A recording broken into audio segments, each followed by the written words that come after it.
আমি তাকে দেহ দেখাইয়া মনোরঞ্জন করতে পারি না।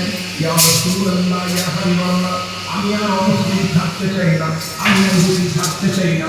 ইয়া রাসূলুল্লাহ, ইয়া হাবিবাল্লাহ, আপনার ইসলামের মধ্যে এত শান্তি, ইসলাম যেন আমি সতীত্ব পাওয়া যায়, ইসলাম যেন আমি সতীত্ব নষ্ট করে না, ইসলাম যেন পৃথিবীর মধ্যে কলঙ্কিত নয়।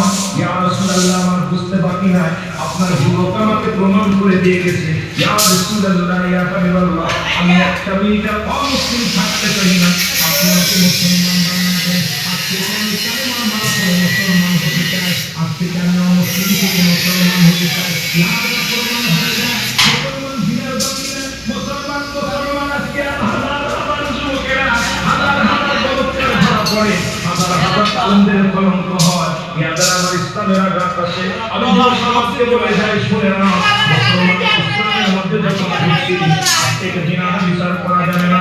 যখন কালেমা পড়েছো লা ইলাহা ইল্লাল্লাহ, নাই বলে ইল্লা আল্লাহ ছাড়া মুহাম্মাদুর রাসূলুল্লাহ সাল্লাল্লাহু আলাইহি ওয়াসাল্লাম, যখন আপনি কালেমা পড়ে নেন আল্লাহ ছাড়া কোনো মাবুদ নাই, আল্লাহর প্রেরিত রাসূল রাহমাতুল লিল আলামিন, আজ থেকে তখন আপনার জীবন বিধান হবে না, আপনার জীবন বিধানে প্রমাণ করবেন আমার নবীর আদর্শ, ইসলামের আদর্শ, কোরআনের আদর্শ, হাদিসের আদর্শ।